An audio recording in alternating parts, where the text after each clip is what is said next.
Rodrigo, comprei minha lixadeira Rokit pneumática. Cheguei na etapa do polimento ou na etapa do detalhamento da pintura automotiva. Posso utilizar ela para esse serviço da estética automotiva na área do polimento? Pode, é isso que você vai conferir como fazer nesse vídeo aqui, cheio de dicas para você que está começando, para você que é profissional da área. Me chamo Rodrigo, toco o canal Rodrigo GSI, focado em pintura e polimento automotivo. Se não é inscrito, já se inscreve aí, ativa as notificações e dá o seu joinha, pois eu tenho certeza que esse vídeo aqui vai te ajudar muito nessa parte da estética automotiva, utilizando a tua lixadeira Rokit pneumática. Vamos começar então, galera. Primeira dica: utilização da interface. A interface é fundamental para você fazer o processo do lixamento, especialmente o processo do lixamento na etapa de acabamento do primer e também na etapa do polimento. Se você chegar aqui e tentar lixar somente com o suporte da tua máquina uma peça aí para você polir depois, você vai marcar a peça, vai praticamente acabar com a pintura que foi feita. Então, utilização da interface é o primeiro ponto. Você tem que utilizar obrigatoriamente a interface para fazer um lixamento de uma repintura ou lixamento de um processo de espelhamento, seja ele como você chame aí no teu local de trabalho ou na tua casa. A interface, ela tem que ser uma interface boa, uma interface desenvolvida para o processo do polimento. Por quê? Porque ela vai fazer com que você controle tanto a pressão da tua mão aqui sobre a lixadeira, tão quanto, mas principalmente, as ondulações da peça no momento que você estiver lixando. Então a interface, a espuma, ela vai fazer com que a lixa se adeque, se molde aos mais variados contornos das mais variadas peças que você tem na carroceria do veículo. Rodrigo, tem uma interface com furos. Posso utilizar a interface com furos com as lixas de polimento, a base d'água ou a seco? Pode, tranquilamente, não tem problema. Coletor de pó, seja com lixas d'água ou com lixamento a seco. Não recomendo a utilização do coletor de pó por dois motivos. Primeiro, porque você vai estar trabalhando com lixamento muito fino, não precisa coletar pó mesmo com lixas a seco. Segundo, porque não tem lixas para polimento com furos. É muito difícil você encontrar, ou praticamente impossível de você encontrar no mercado, uma lixa específica para polimento de pintura, para a etapa do espelhamento, do polimento da repintura, com furos, com coleta de pó. Então ela normalmente vai vir sem furos e não é necessário furar para você utilizar com a tua Rokit pneumática ou com a Rokit elétrica também. E terceiro ponto, principalmente porque você vai utilizar, na maioria dos casos, o lixamento à base d'água. Então não tem sentido nenhum você ter o coletor de pó atuando. Então o coletor de pó no processo do lixamento da repintura para polimento final, ele é dispensável e ele vai até te atrapalhar, porque vai ter uma mangueira conectada aqui, que vai eventualmente te atrapalhar na utilização da Rokit pneumática para fazer o processo do lixamento da repintura. E também a lixadeira elétrica, sem dúvida nenhuma. Lixamento normalmente vai ser a base d'água. Como é que você vai trabalhar? Vai trabalhar da mesma maneira que você trabalha com a politriz rota orbital ou com a lixadeira elétrica rota orbital. Todavia aqui você tem uma ferramenta mais forte, então a rotação é mais alta.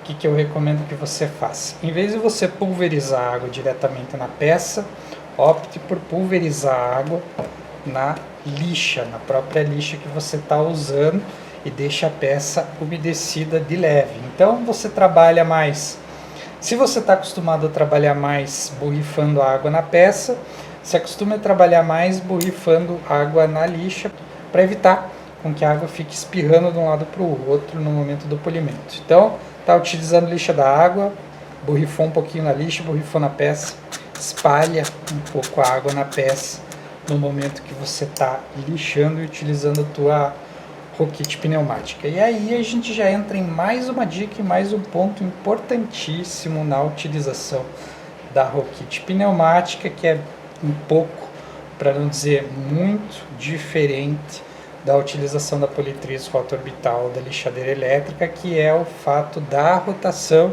que nesse caso aqui são as órbitas por minuto, que a gente vai, obviamente, chamar de rotação para ficar mais fácil o entendimento.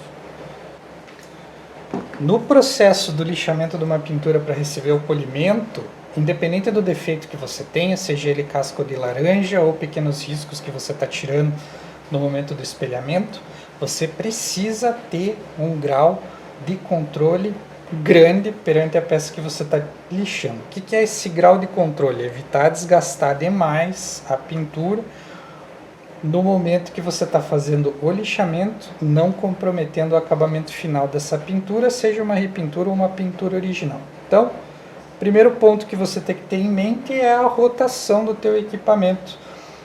Mesmo que você trabalhe, por exemplo, com uma lixadeira elétrica numa rotação alta, com a tua Rokit pneumática, você vai notar que pelo fato dela ter mais força no momento que ela está trabalhando, mais poder de lixamento, você vai ter uma rotação teoricamente mais elevada, ela é uma máquina mais forte no momento que você está operando. Então, mesmo que você trabalhe com a tua lixadeira rota orbital com uma rotação bem alta, não significa que, se você mudar para uma pneumática, você vai trabalhar com a rotação mais alta também, tá? Então, fundamental que você controle a força desse teu equipamento aqui no momento do acabamento de uma repintura, no lixamento de uma pintura para receber o polimento. Então você vai utilizar a tua lixadeira sempre dosando a força, regulando a passagem de ar aqui, tá? Então você vai utilizar bastante esse recurso para você fazer o lixamento de uma pintura quando você está trabalhando com lixas para polimento. Então qual que é a minha dica? Trabalhe com a rotação sempre mais baixa e vá subindo a rotação, vai liberando mais força para a tua lixadeira Rokit até que você ache um padrão de conforto e de segurança no momento que você está lixando. Então tem pessoas que conseguem trabalhar com ela com uma rotação mais elevada, mais rápido, e tem pessoas que vão trabalhar com uma rotação mais baixa e mais devagar. Então o importante aqui é você ter controle no momento do lixamento para evitar lixar demais e evitar danos irreversíveis na pintura que você está se propondo a dar o acabamento, a fazer o lixamento. E por fim, um bônus para você que ficou até o final aí, utilização dela para descontaminação com o disco Clay Bar. Dá para utilizar? Dá sim, segue a mesma dica aí do controle da rotação, do cuidado com a água espirrando também no momento que você está trabalhando, mas ela faz uma descontaminação boa, até pelo fato dela ter mais força do que uma lixadeira pequenininha, rota orbital elétrica. Então é isso aí, galera, as dicas que eu tinha para passar para vocês específicas sobre esse equipamento são essas, tá? Na descrição do vídeo tem um material super completo, explicando como fazer o lixamento, como utilizar lixas a seco para a etapa do acabamento final de uma pintura, lixas da água, com lixadeira rota orbital, com politriz rota orbital e até mesmo com a politriz rotativa. Então, se você não é familiarizado no tema, assista esse material aí, dá uma olhadinha na descrição e estuda isso, pois você vai tirar todas as suas dúvidas e vai estar preparadíssimo para fazer qualquer processo de lixamento em qualquer pintura para fazer o acabamento final, tá? Deem uma olhadinha no clube de membros do canal aí, pois tem conteúdo exclusivo para você que é membro do canal, em formato de videoaulas super completas aí. Então deixo aqui meu forte abraço, meu muito obrigado e até o próximo. Tchau, tchau.